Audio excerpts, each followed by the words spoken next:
Buenos días, buenas tardes, buenas noches, desde donde nos estén viendo o escuchando. Muchas gracias a todos esos nuevos seguidores que estamos teniendo en nuestras redes, en YouTube, por Spotify.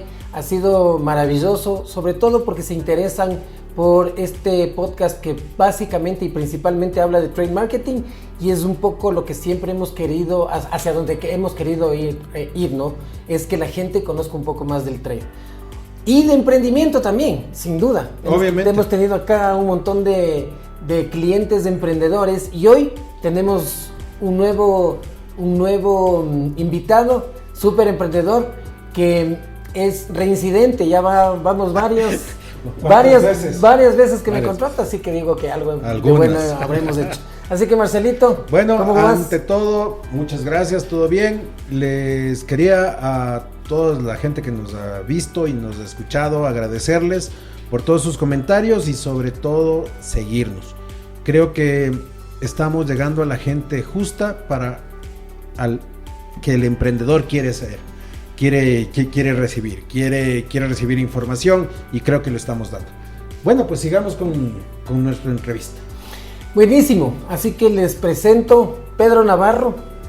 Pedrito, pucha, yo le conozco a Pedrito toda la vida. Décadas. Desde viejo. Desde el colegio. Desde el colegio. Desde el colegio, claro, el Pedrito es menor que yo, pero estábamos en el mismo colegio y desde ahí toda la vida.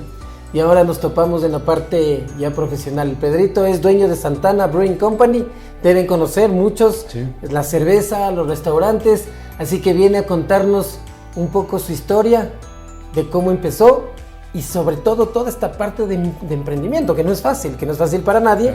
Tienes tus subidas, tus bajadas, pero bueno, eso es justamente lo que queremos escucharte, Pedrito. Bienvenido, gracias por aceptar esta invitación. Estevita, Marcelo, muchas gracias por la invitación, un honor estar aquí, un saludo a tu gran audiencia. Así es que, bueno, ¿por dónde empezamos? Cuéntanos un poquito, ¿cómo comenzaste? ¿De dónde salió tu idea? ¿Qué fue lo que pensaste y cómo llegaste a esto?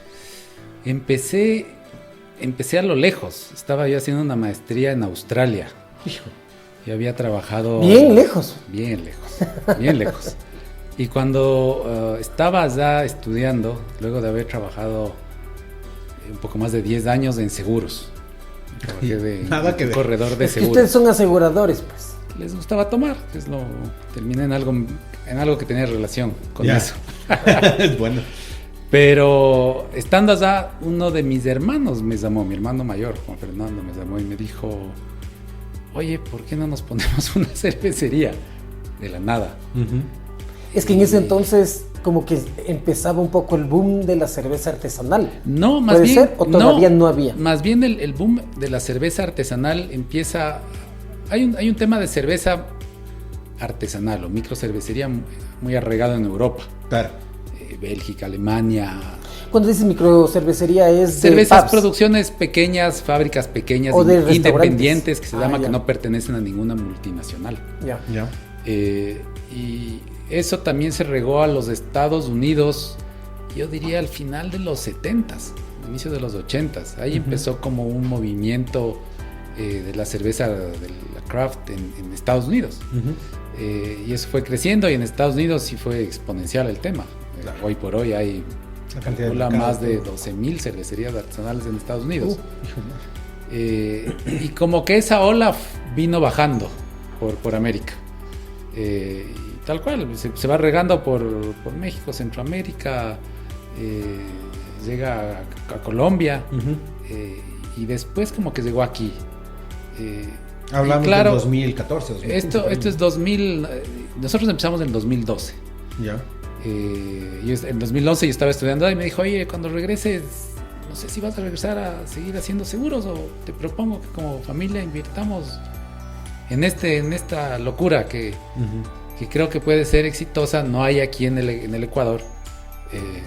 Hagámoslo. Entonces, pero la razón fundamental era porque no había. Porque cerveceros no son ustedes. No, me tomaba la típica cerveza lager industrial que conocemos, que es rico cuando estás en una reunión, un calorcito, después de un partido, te pegas una biela, a lo que estaban acostumbrados la mayoría de gente en realidad, sobre todo aquí en el Ecuador. Así es que, claro, vimos una oportunidad y que dijimos: suena interesante, metámonos a hacer esta vaina.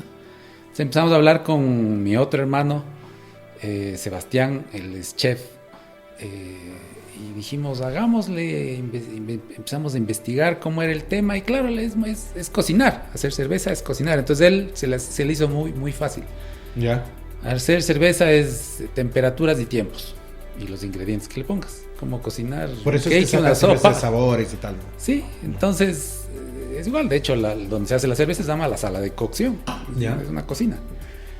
Así es que empezamos a investigar y generalmente así empiezan las microcervecerías.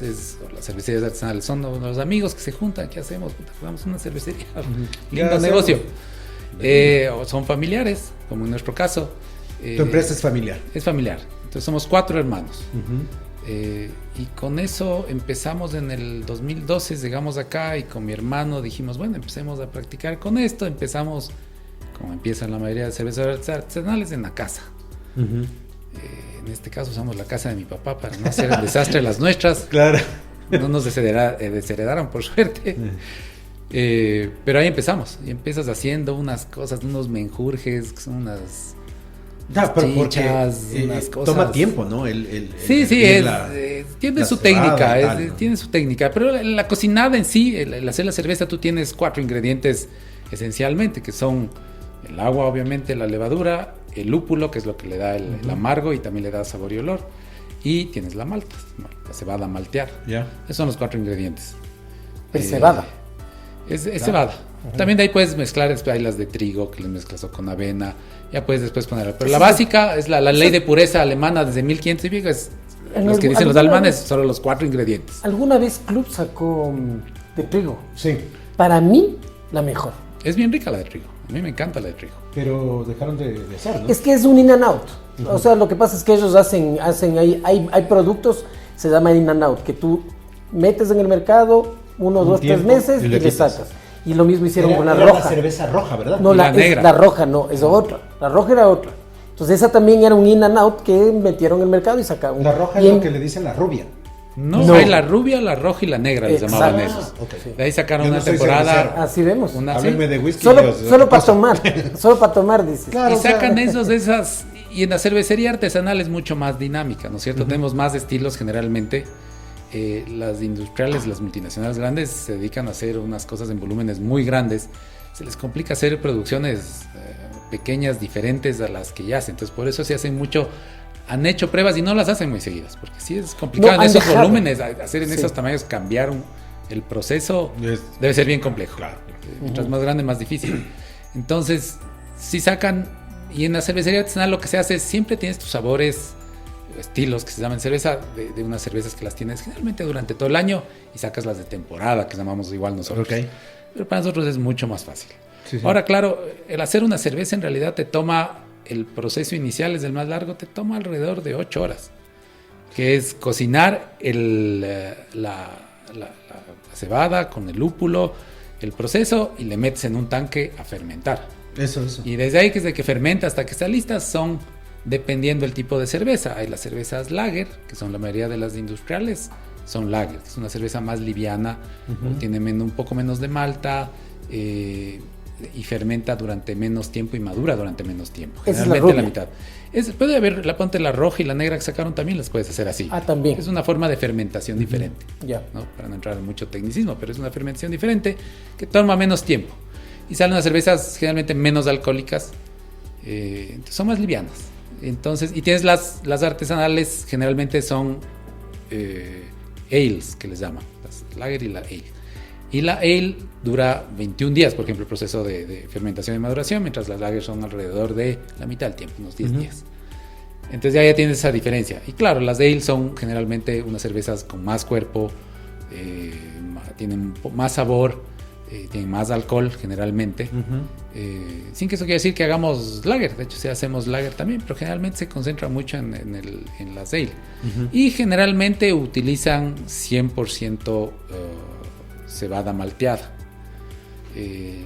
Las otras cervezas, las industriales, generalmente ya usan otros adjuntos que sean fermentables, ¿no es cierto? Que tienen estos almidones. Entonces usa mucho arrocizo o maíz y también sirve. Volviendo, perdón que te corte, pero volviendo al tema, comenzaron ustedes en la casa. Entonces empezamos en la casa, un rato ya empezamos a hacer unas pruebas, les fermentábamos en unos tanques chiquitos ahí adaptados por nosotros. Tenías que conseguir alguien que te venda. Por ahí había alguien que ya había hecho una cerveza y le podías comprar algo de malta, que aquí no hay malteadores en el país, entonces tienes que importar lastimosamente. Sí tiene cebada, tiene mucha cebada, pero no hay quien lo maltee, es un negocio agroindustrial. Vean, ahí hay una posibilidad de negocio aquí en el Ecuador. Con el gremio se ha hablado, mercado. con el gremio hay una asociación de cerveceros que después podemos hablar de eso. Para tratar de hacer una malteadora para nosotros, al menos. Pero debe ser una inversión importante. Es una inversión importante, sí tiene que ser. Tiene que ser un volumen racional para que te convenga hacerlo aquí, hay que importar. Entonces tienes que hacer un volumen y no te puedes diversificar mucho. Hay muchos tipos de cebada malteada dependiendo del tipo de tostado que le hagas, ¿no? Más oscuras, más. Oye, no entonces, pero por lo menos tienes una base. Usas maltas, hay unas que se llaman Pilsen, otras que se llaman Pale Ale, otras de diferentes. Que te concentres en una que es la que usas en el 70% de tu producción, bueno, ya tienes por lo menos una. Y eso es lo que hemos hablado para tratar de hacer. Pero claro, es otro negocio, es un negocio agroindustrial. Sí, claro. Entonces, es complejo. Pero sí, tienes que importar eso. Entonces, cuando ya logramos hacer esto y conseguimos estos proveedores de lúpulo, de levadura, ya logramos sacar alguna cerveza, ya dijimos, está tomable, está bien. Ahora sí hagamos una inversión, hicimos un equipo más o menos del tamaño de esta mesa, con unas dosas adaptadas por nosotros, con el ingeniero de aquí de la esquina que nos dé soldando, y con eso empezamos. Y ya sacamos unos lotes un poquito más grandes y ya empezamos. ¿Te refieres a la cantidad de botellas? Lotes nosotros sacamos los lotes del lote grande, ¿no es cierto? El barril, el tanque de fermentación. Ya. ¿No es cierto? Y de ahí tú le divides en lo que sea. Le puedes dejar en barril mismo, le puedes dejar en botellas, en latas. Nosotros empezamos comprando unas botecitas chiquitas y barriles. Me acuerdo, comprábamos esos barriles que usaba antes la Coca-Cola para el jarabe que eran unos metálicos. Claro, sí. Empezamos con esos, que nos conseguimos unos viejos, ahí hacíamos, ahí teníamos. Y empezábamos a participar en las fiestas de los amigos, obviamente dábamos la cerveza y que nos premien.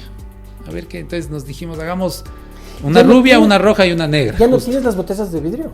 Tenemos. Porque eran chéveres esas botellas. Tenemos las botellas de vidrio todavía. Pero ya se empezó a complicar porque lastimosamente aquí no hay producción de botellas de vidrio. Hay una productora de vidrio, una sola. Pero no. Y es complicado los volúmenes que te piden para poder proveerte de botellas. Entonces ellos sí están haciendo una genérica. Entonces empezamos con esa. De hecho estuvimos varios años con esa genérica, que es la que conseguías de aquí, que es la que ofrecían al mercado. Y luego decidimos irnos por esa botella diferenciada. Entonces ahí dijimos, no te podían hacer.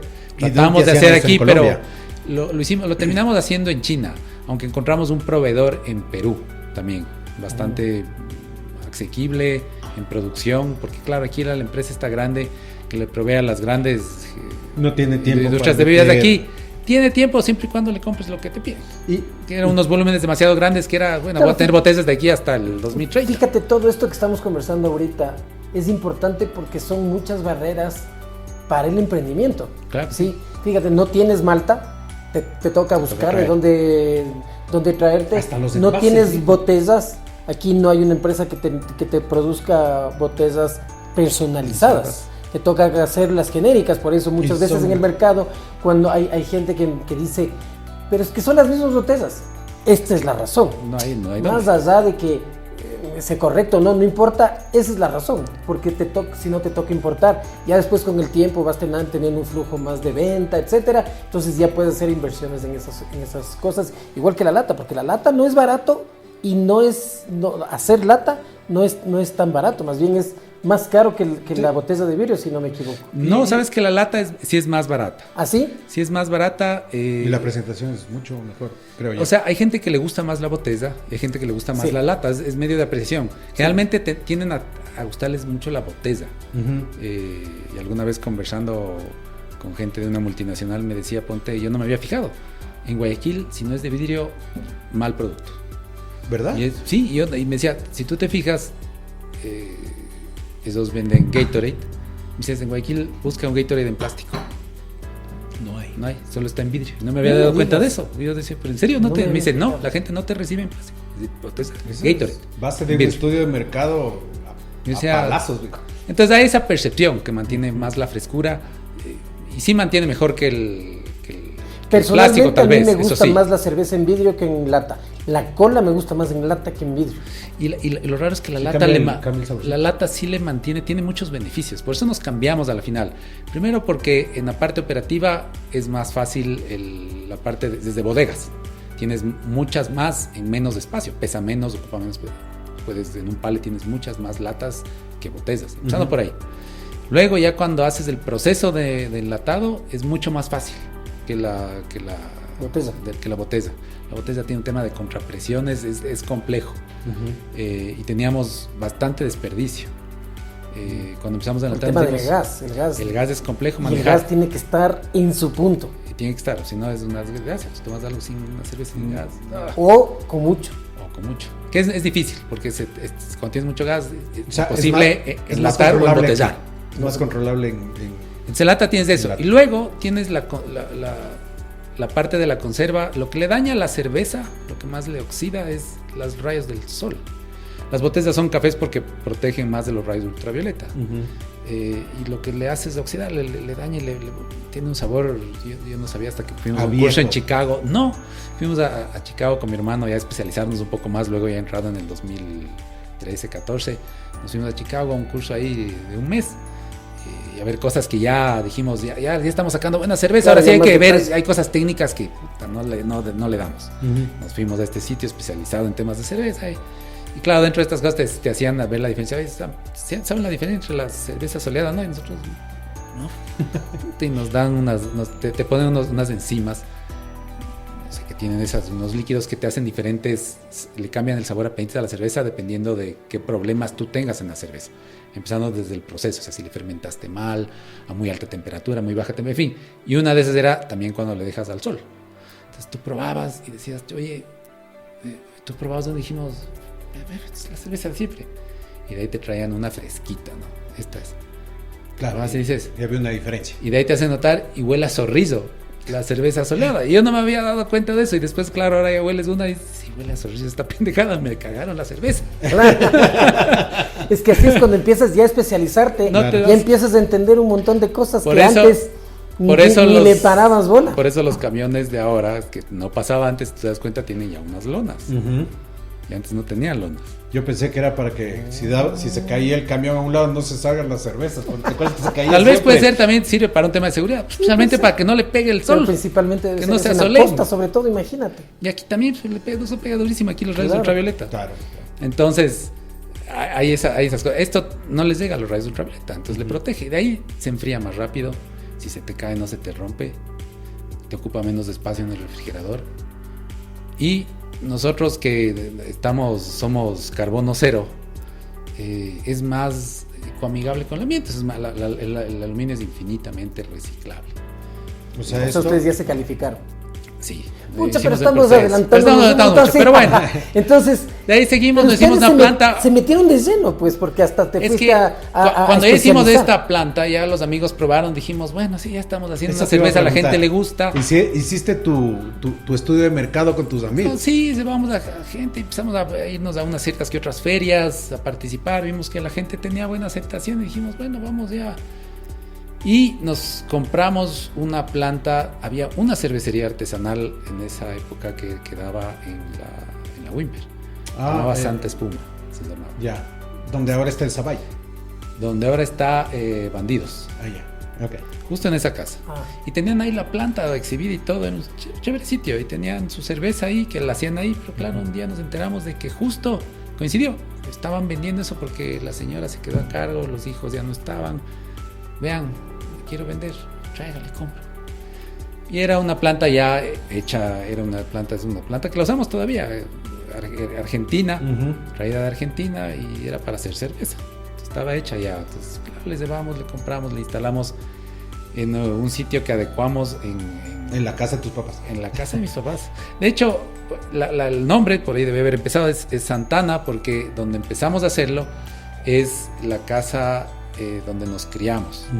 Y es la antigua hacienda de la mitad del mundo. Ya. Es una casa ahí que tiene ya 200 años, que fue de mis abuelos, en fin, y por el otro lado de mi mamá también fue, en fin, tiene su historia familiar. Y nos criamos ahí. Y claro, cuando empezamos con esto y llegamos, bueno, ¿y ahora qué? Lo primero que hace, ¿qué nombre le vamos a poner al emprendimiento? Santana. Claro. Entonces mi hermano, Santana. Y claro, dijimos, le pusimos como se pronuncia, sin esa cacofonía de Santa Ana. Al final dije, Santana, se fue Santana. Y tienes la cruz en el logo, porque tienes una cruz de piedra que es muy particular en las haciendas de la sierra ecuatoriana. Siempre había. Hay una cruz de piedra generalmente en los patios. Para bendecir la... y es lo que, trabajando con uno de nuestros socios, que es un primo, también tenemos un socio, que es un primo hermano que vive en Estados Unidos, trabaja en la Caterpillar haciendo marketing ahí. Y le dijimos, ¿qué se te ocurre que puede ser? Entonces le dice, yo me acuerdo que siempre que íbamos allá, jugábamos alrededor de esa cruz, o sea, era el sitio de la cruz y tenía misterio y habrá alguien enterrado ahí, ¿no? Tiene su historia. Entonces dijimos, claro, eso es. Entonces de ahí nace el tema de él. Entonces empezamos ahí, y ahí en Hacienda teníamos unas bodegas antiguas y eso, y dijimos, bueno, aquí pusimos esta planta y empezamos ya a producir. Pero una pregunta, a todo eso ustedes ya tenían ventas. O sea, ya empezamos a vender poquito, o sea, ya teníamos unas ventitas y dijimos, bueno, ahora sí, ya vamos. Claro. Entonces empezamos ahí, dijimos, vamos con esto, donde dijimos, empecemos fuerte comprando esta planta, haciendo esta inversión. Ya compramos la plantita, tiene su costo, ya hay que sacarle el provecho. Empezamos, adecuamos el sitio, empezamos a producir y ya empezamos a vender a más lugares. Entramos a alguna cadena en esa época, que nos mantuvimos en esa cadena, y luego ¿cuál era? En el Español. En el Español. Antes que sea comprado por KFC. No, pues ya está. El español es no, ya está. Hace años. Sí, hace años. Sí, claro. Y entramos con eso y estuvimos, y claro, en la pandemia, con todo el tema, ahí salimos y nunca retomamos el tema hasta ahora. Empezamos a trabajar otra vez con Esteban. Claro, porque porque la primera vez que trabajamos fue en el 2018. 2018. Justo porque ahí empezamos en primera instancia era para entrar a los supermercados, pero también en el camino trabajamos, porque tú estabas trabajando, tenías una distribuidora para Oreca. Empezamos a movernos para el tema de Oreca, con Oreca, para ¿no? el que no sabe, este canal es hoteles, restaurantes y cafeterías. Ya. Entonces, claro, dijimos, queremos distribuir, y es donde siempre estuvimos. Nunca le apuntamos de inicio a supermercados. O sea, era un producto. De hecho, empezamos B2B. Empezamos a B2B, atacando restaurantes, hoteles, bares, o sea, un Oreca. Por ahí entró el Español después, y estuvimos ahí, como es el único punto de retail que estuvimos metidos, pero atacamos siempre muchos de estos, y hasta ahora. Recién ahora con Esteban, después podemos contar, estamos empezando a atacar nuevamente el tema de retail. Pero sí, empezamos con este sitio, y ahí hicimos un estudio, nos hicieron un estudio grande del mercado, de qué es lo que necesitaban, porque dijimos, claro, ya carguémosles y vamos a hacer una distribución de cerveza a esos lugares de cerveza. Plan de marketing. ¿Plan de marketing? No, hicimos el de marca, la estrategia de marca. Hicimos sí. Estrategia de marca, sí. Ajá. Hicimos en esa época una estrategia de marca. Ajá, e hicimos toda una estructuración para el tema de Oreca. De la distribuidora. Entonces lo de Oreca le estuvimos viendo ahí, tratamos de sacarlo sobre todo en pandemia tratamos, pero... complicado. En pandemia se murió. No pudimos sacarlo. Simplemente es complejo porque ya te tocaba, o sea, estábamos muy metidos en la cerveza y era, a ver, ahorita estamos nosotros aquí tratando de producir esta cosa y producirla bien. Y ahora, tenemos que coger y meternos a vender salsa de tomate, mantequilla, yo qué sé, lo que necesitan las Orecas. Claro, en una Oreca no puedes entrar solamente con cerveza. No, tal vez con una marca mucho más posicionada puede ser, pero para entrar al mercado, complicadísimo. Entonces tenían que tener distribución de productos. Claro. Entonces dijimos, no, mantengámonos con nuestra mini distribución, con lo que tenemos de la cerveza, y bueno, ahí nos vamos arreglando en el camino. Y después, en el 2015, dijimos, bueno, esta cosa parece que sí tiene futuro. Ahora está funcionando. Metámosle casi que toda la carne a la parrilla. Y dijimos, ya vamos ahí, y ahí empezamos a hacer la adquisición de equipos ya grandes, pensando ya, dijimos, ahora sí, vamos una planta grandecita, con volúmenes interesantes, y empezamos a comprar por partes la planta. Y claro, lo bueno es que aprendimos mucho de de los equipos porque los hicimos aquí. Entonces viajamos mucho a ferias, fuimos a visitar plantas, hablamos con técnicos del exterior, terminamos haciendo los planos nosotros y los construimos aquí. O sea, realmente todos tus hermanos y tú se metieron de cabeza. Sí, sí. De cabeza, en serio. Sí, sí. Entonces, o sea, ya dejaron, si es que tenían algún negocio aparte, lo dejaron y se metieron para esto. Exacto. Entonces ya con mis hermanos, estamos mi hermano y yo metidos ahí directamente haciendo la cerveza. Mi hermano que trabaja haciendo plantas de tratamiento de agua, sabía mucho de tanques, entonces él nos ayudaba, hagamos esto, consigamos el proveedor. Mi hermana que es arquitecta nos hizo todo el diseño de la planta que tenemos ahora con el restaurante. Entonces todos metimos por afuera bien. Y de ahí claro, y al principio mi hermano y yo empezamos haciendo cerveza, empacando cerveza, distribuyendo cerveza, vendiendo cerveza, cobrando. El famoso todólogo, como haces todo, hacíamos de todo, todos. Sí, claro. Y poco a poco te vas especializando. Entonces hoy en día yo estoy en la parte administrativa, mi hermano ya en la parte de producción. ¿Tú estás en la parte administrativa netamente? Netamente. Ya dividimos, ya el equipo ya creció, claro, empezamos los dos, luego contratamos un ayudante, luego otra persona que nos asista y así fuimos creciendo y luego ya nos mudamos en el 2018, empezamos la mudada a la planta grande, que es en el mismo terreno de la hacienda, la construimos ahí al lado, que conoce Esteban. Justo, claro, ahí cuando yo empecé a hacerles la consultoría en el tema de Oreca, en la distribución, estaban abriendo ese restaurante. Claro. Oye, y es lindísimo, ¿no? Y es lindísimo porque tienes el restaurante y atrás tienes la fábrica. Entonces es un ventanal donde tú puedes ver la fábrica de cervezas. O sea, inclusive tiene un auto, yo siempre me acuerdo, ahora tienen dos ya. Dos autos, pero del año 30, no sé, ¿de qué año son? El uno es del 18 y el otro es del 45. Imagínate. Qué locura. Son autos uno es del bisabuelo y el otro es del abuelo. Ah, bueno, pues. Que estaban a familia años y tengo unos tíos muy mecánicos que los restauraron y les pusimos ahí. En la fábrica, lindísimos. Ahora, la pregunta es, cuando ya comenzaron los volúmenes, imagino que fueron subiendo, ya hicieron más promoción. ¿Qué hicieron para promocionarse? O sea, hicieron campañas de publicidad, contrataron a alguien, no sé. O sea, lo que empezamos es moviéndonos básicamente en redes, que se mueve mucho. O sea, nosotros, en general, las microempresas no se mueven mucho en televisión, en radio. Ya no. Ya eso es historia. Entonces nos empezamos a mover mucho por el tema de redes sociales. Y la venta... Comenzó a subir. B2B también haciendo ahí la venta, porque en la Oreca el que te vende es el mesero a la final del día. Entonces este es tu vendedor. Claro.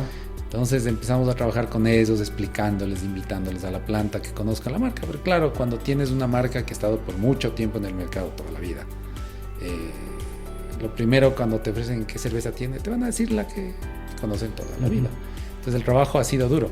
Y claro, lo bueno es que durante en esos años empezaron a salir aquí varios, coincidencialmente, o sea, gente que empezó a hacer cerveza,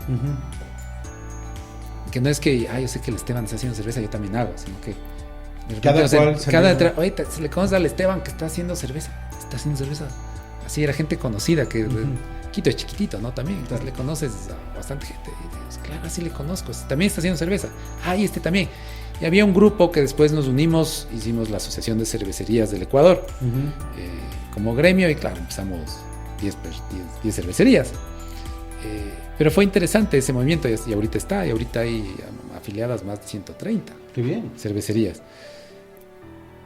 Y a veces a uno dice, chuta, está mucha la competencia, pero sigue siendo muy buena, porque ayuda a distribuir la cultura cervecera. Total. Batirse uno solo y Ecuador si no es imposible, por ser es casi gran imposible. Tomador de cerveza. O sea, entonces batirte tú solo enseñando a gente nuevo tipo de cerveza. Es costeño más que el serrano, creo yo. Sí, en la costa toman, de las estadísticas que tengo, toman más cerveza light, por ejemplo. ¿Ah, sí? Y en la sierra la cerveza normal. Ya. Pero hay más consumo en la costa de cerveza, eso sí. Y claro, ayudaron a que la gente conozca este nuevo, ha habido otra cerveza de la que conocíamos toda la vida, pues. Bien fregado, ¿no? Es competir, además competir con la empresa más grande del país, quieras o no. Yo tengo un par de amigos que dejaron de tomar la cerveza de las grandes empresas y comenzaron, y siempre me dicen los fines de semana que van y prueban cerveza artesanal de diferentes marcas. O sea, ya comenzaron, o sea, la ideología de la gente y la percepción de la gente ya ha comenzado a cambiar completamente. Sí, y ayudó mucho a la competencia porque te ayudó a mejorar, además, ¿no?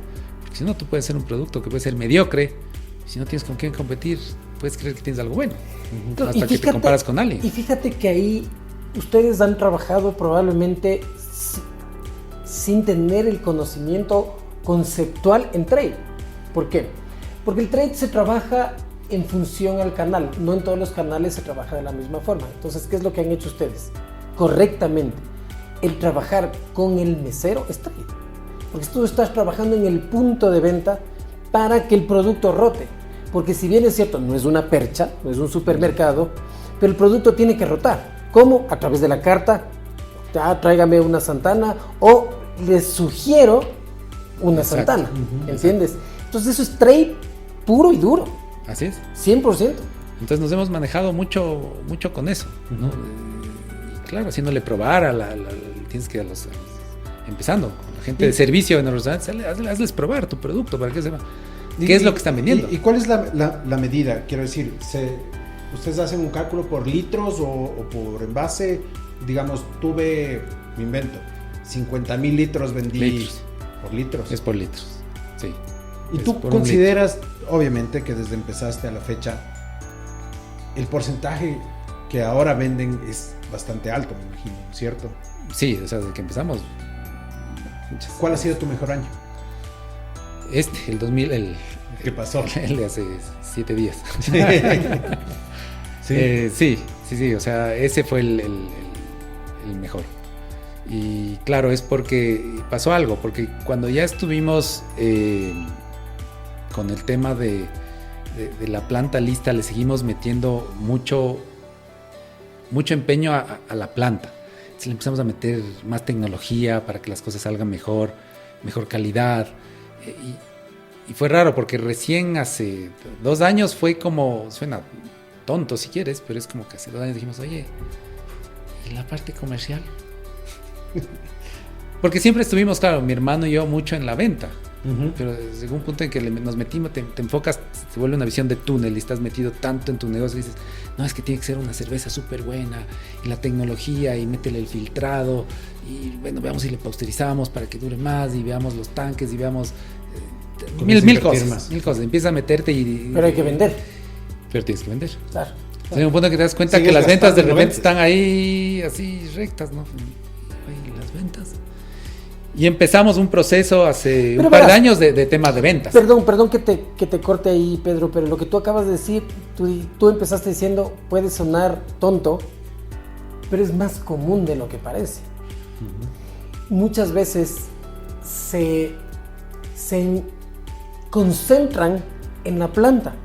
Te enamoras de la idea. Exacto, en el producto, en la marca, esto es mío, esto es mi hijo, y le cuidas de todas las formas y quieres que crezca desde el punto de vista visual, pero lo que tienes que hacer es meterle en la parte comercial y esto es más común de lo que uno cree. Por eso, justamente esa es una de las razones por las cuales el trade marketing no es tan conocido, porque no le apuntan tanto a la parte comercial. Entonces yo estoy feliz metiéndole plata a la planta. ¿Por qué? Porque yo veo, es tangible. Claro. Entonces yo veo que eso produce, ¿sí? Pero en cambio, meto plata en las redes sociales y eso no es un retorno inmediato, pues. Eso tiene que esperar y tienes que meter y tienes que ir creciendo. Y a partir de eso, ya la marca se va posicionando, porque eso es lo primero, hay que posicionar la marca. Y a partir de eso, empiezas a vender más. Y ahí la planta funciona. Claro. Si no vendes, no funciona. Ahora, si tú te puedes ver, tú me dijiste que el año pasado fue el mejor año para ustedes, como fábrica, como empresa. ¿Qué hiciste para que sea el mejor año? Enfocarnos en la parte comercial. Por eso. Entonces nos asesoramos, contratamos una persona que nos asesore en ventas. Porque claro, dijimos, tú puedes hacer el trade en el lugar, ¿no es cierto? En Oreca. Entonces, está bien, les haces a los meseros y eso, pero de ahí tienes que vender a más sitios, pues, ¿no es cierto? Ya vendes en ese sitio, pero de ahí que tienes que hacer cobertura. Tienes que abrir más lugares. Aquí es el cobertura. Entonces, ¿cómo haces eso? Sí, puedes tú hacer de uno a uno, pero mi hermano y yo dijimos, a ver, ya estamos pensemos más a futuro, o sea, tienes que abrir más puntos. ¿Cuántos más puntos queremos abrir? Pues los que podamos. Entonces ya no podemos estar haciendo cerveza, vendiendo, cobrando, haciendo todo, siguiendo lo que estamos haciendo. Entonces contratamos un equipo de vendedores y tuvimos ahí varios aciertos y un montón de fallas. O sea, empiezas contratando gente y es cuestión de que vaya y venda. Empiezas más o menos así, a veces la desesperación, necesito vender más. Y no están así. Y no están así, para nada. Entonces, claro, salen, vende, te topas con mil cosas, ¿no? Desde que el vendedor... Mañosería del vendedor. Mañosería del vendedor, o que maneja otro lenguaje, que presenta el producto como no es... que te vende solamente la carne y no el hueso. O sea, siempre... Sí. Y eso sí es grave. Y ustedes siempre tuvieron claro cuál era su target, a qué segmento querían llegar y todo. Sí, ¿verdad? sí. Sí, eso sí, nos dedicamos por un target. Eso es clave. Sí, dijimos, nuestra cerveza no va a ser costosa. Mi cerveza, partimos de eso, es costosa. Yo no nos metamos por el precio. Y por el precio no voy a meter. No a volumen, sino a precio. O sea, precio no va a ser, y tiene que ser volumen además, ¿no? Porque somos sí. de Lo que mercado. pasa es, a lo que yo me refiero es que tú tienes dos tipos de producto. Un producto con una rentabilidad baja, pero con alto volumen, y otro con una rentabilidad más alta, pero con menos volumen. A eso es a lo que me refiero. Sí. Tu producto no es de volumen, sino es tal vez más de rentabilidad para un nicho de mercado mucho más específico. Sí, porque tú tienes por ejemplo, una presentación de Irish, la cerveza Irish. Esta Irish no es popular, no es para... Sí, no. Irish Red. No es para cualquier, ¿cómo se llama?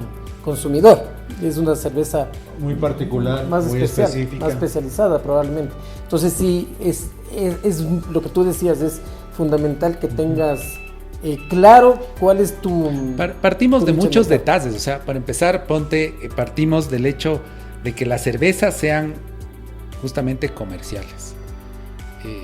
Dijimos, sí, tú para hacer una cerveza artesanal y para llamarle un estilo, por ejemplo, es una Irish Red, o sea, es un estilo rojo irlandés. Tienes que basarte en unas reglas del juego para poder llamar. Entonces hay unas reglas de JCP que se llama, es un librito donde te dice, hay todos los estilos que hay. Son más de 100 estilos. Entonces tú para hacer una Irish Red, porque hay la American Red, o sea, de todo mundo hay una Red. Pero si quieres la Irish Red tiene que tener este color, esta tonalidad, este alcohol, tienes unas medidas de este amargor. Entonces si tú calificas en eso, eres un Irish. ¿Y hoy por hoy cuántas variedades tienen ustedes? Ahorita tenemos 5 durante todo el año, y de ahí sacamos unas de temporada más o menos cada 2 meses, y esas sacamos no en lata sino en barril, porque nosotros usamos mucho el tap, ¿no es cierto? El grifo. Sí, el tap. De hecho, nuestras ventas mayores están en grifo. Y ahora en diciembre sacamos esta, que es la... ¿Tienes eso en los restaurantes? Que es sin alcohol. Que has llegado, ¿no es cierto? En B2B tienes... B2B la mayoría es con... Te toca... Que eso también es trade. Es adaptarse un poquito a lo que necesita el mercado. También tienen estos redondos que ponen en las puertas de entrada. Los logos de la marca para que la gente sepa dónde encontrarnos. Entonces han trabajado súper bien en pero ese aspecto, le hicimos, ¿no? Y además, claro, cuando tú te puedes mover en rangos dentro de cada estilo. Entonces dijimos, bueno, hagámosle, ¿qué es lo que más le molesta a la gente de las cervezas? A la gente que no le gusta la cerveza, si quieres. Es el amargo. Realmente ese es. Y ese es un tema... ¿Y la artesanal es más amarga? No necesariamente. Pero todas las artesanales, o la gran mayoría, a excepción de la tuya... Lo que pasa es que hay muchas que sí se van al amargo para diferenciarse. Pero no, o sea, el librito te deja moverte en un rango con los IBUs que se llaman, que es el amargor. Qué interesante. Que va del 1 al 100. Entonces nosotros dijimos, pongámonos en un amargor dentro del estilo el más bajo que puedas. Le dije, esa es la cantidad de lúpulo que le pones en el proceso. Entonces, dale un amargor bajito, porque la gente por un tema atávico, ¿no es cierto?, que viene de generaciones pasadas, lo que pasa es que el ser humano, la mayoría de venenos son amargos. Entonces tiende a rechazar el cuerpo humano. Te pruebas amargo y esto no está bueno. Entonces es automático. Entonces dijimos, empecemos por ahí. Entonces dijimos que sea fácil, porque claro, yo te saco, y de hecho, o sea, hasta ahora que incluso la cultura ha crecido, tú tienes que la que más vendemos es una chuzachela, que es una esta azul, que es un estilo sí más alcohólico, tiene 8 grados de alcohol, pero tiene bajo amargor. Tiene muy bajo amargor. Chévere, ¿eh? O sea, chulla chela. No, y ve la parte gráfica. Ajá. Ustedes, perdón que me sí, pase de la- cuáles andamos, pero ¿quién la les Virgen. maneja la parte gráfica ustedes? La Virgen, Este primo hermano que vive en Estados Unidos. la Virgen del Panecillo. Que dijo... Y el Cotopaxi. El Cotopaxi. Yo, claro, yo si quiero ser socio, yo les hago el diseño. Y él tiene una experiencia, es muy creativo en el tema ese y trabaja para una empresa grande haciendo, entonces conoce del tema.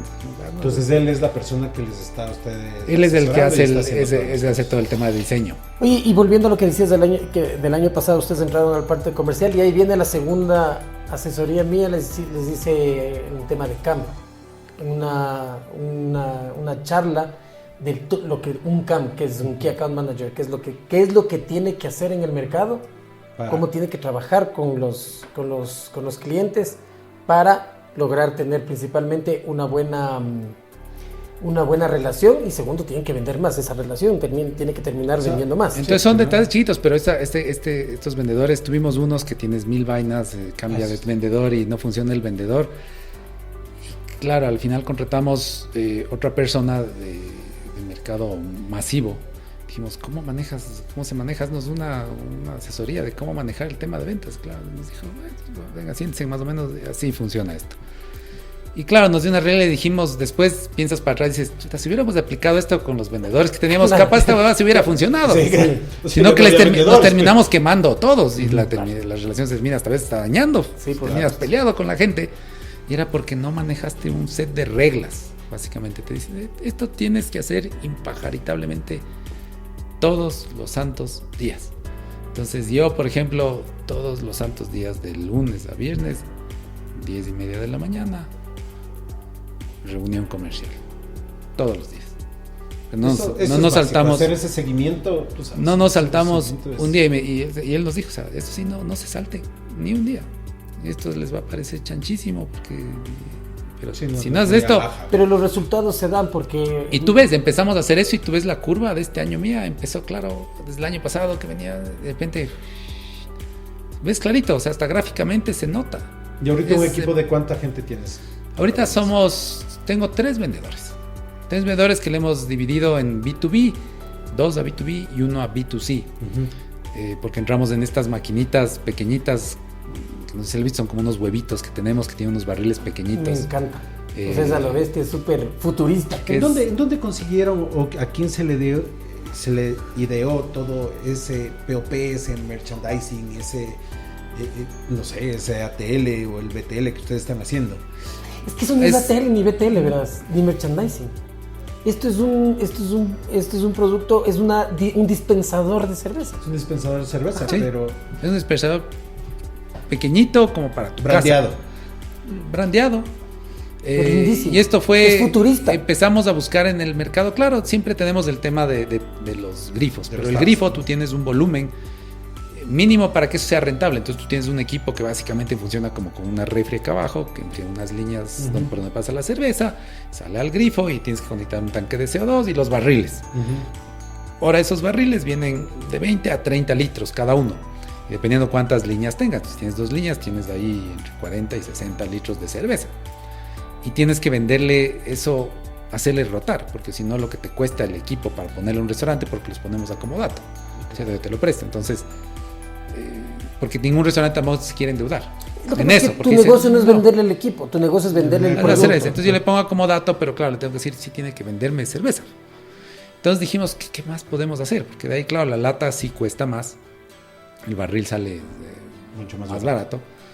Porque incluso tienes barriles retornables, entonces pues varias veces empezando por el envase. Y empezamos a buscar y llegó este aparato, un aparato que dijimos, ese queremos. Una persona, compramos uno, le tuvimos ahí en prueba, le pusimos en la oficina y le tuvimos ahí 6 meses. Dijimos, veamos cuánto dura esta vaina, tengámosle una cerveza puesta ahí, todas las semanas, los lunes, probémonos un poquito a ver qué está pasando con la cerveza.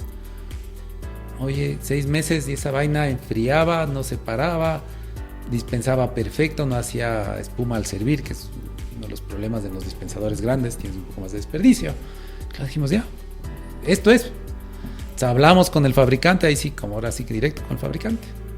vea, necesito estos equipos para mí, quiero para mi marca, quiero vender esta cerveza. Negociamos con la gente, dele, se fue. Igual te pidieron un mínimo para Sí. la fabricación. Sí, le decimos, bueno, deme un mínimo, yo le hago, pero yo me interesa esto. Entonces es un nicho de mercado al que estamos ahí atacando. Estamos Qué metiendo eso, entonces también los ponemos Porque en locales. En casa, porque ese era uno de sus objetivos. Sí, también, ¿no es sí, cierto? tenemos ya algunos Clientes que ya se compraron su equipo, los vendemos, te lo pones en tu casa y de ahí te lo mandamos a dejar los barrilitos cuando nos pides.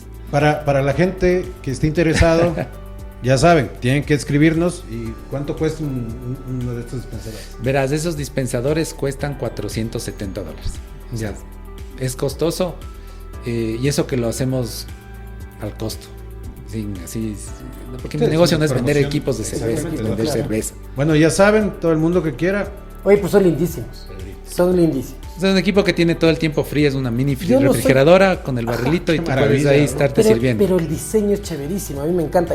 Yo te juro que si es que fuera más cervecero, pues no soy cervecero, yo no tomo cerveza, muy eventualmente me tomo una cerveza. Pero si fuera, yo de ley te hubiera comprado. No te Porque preocupes, estamos sacando sodas, verás, este año. ¿Y estás sacando qué? Sodas. Ah, bueno, eso ¿En sí. serio? Sí. Ya con el equipo mismo. Con el equipo mismo. Santana. Ahí no tienes, Y bueno, no tienes excusa. ¿Cuáles? No, de una. ¿Y cuáles son sus siguientes pasos? Porque el siguiente paso habíamos visto ya, están ahorita, han lanzado esto, y ahorita es de entrar a supermercados, que ese es el tercer contrato. que Ahí hicimos con venimos nosotros. contigo. Entonces hicimos el Nuevamente. tema ya con los vendedores. Eso fue creo que el éxito de este año, y el próximo año lo proyectamos aún más. Está bastante ambicioso los presupuestos de este 2026. Queremos abrir otras ciudades seguramente. Ahí estamos trabajando. Es complejo el tema logístico. Obviamente. Entonces hay que buscarse operadores logísticos en las ciudades importantes del Ecuador para trabajar con ellos y tener tu vendedor en cada ciudad, que también es complicado, pero lo más difícil Pero es no en realidad imposible. Pero es parte de. más que tener el vendedor, yo creo que eso es relativamente fácil. Lo que yo me he dado cuenta es de tener todo el esto operador que logístico. Al principio es duro, sí, el tener logística controlado, tener un vendedor así, pero después ya se vuelve parte del negocio y puedes seguir de una sola, y es la manera de seguir creciendo, ¿no? Eso lo replicas más o menos. Exactamente. Entonces tenemos eso, y ahorita, claro, empezamos, ponte el año pasado, nos proyectamos primero con cerveza sin alcohol, que está aquí. Ujú. ¿Qué tal las ventas de eso? Recién estamos empezando. Ok. Hemos hecho algunos, claro, entregamos muestras de muchos clientes, ya de los que tenemos, les hicimos un formulario, ayúdeme diciéndome qué le pareció con algunas preguntas. Hay buen feedback.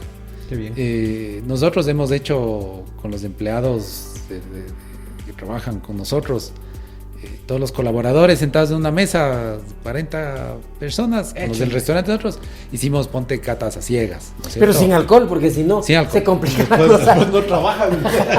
Esta vez fue sin alcohol, lastimosamente.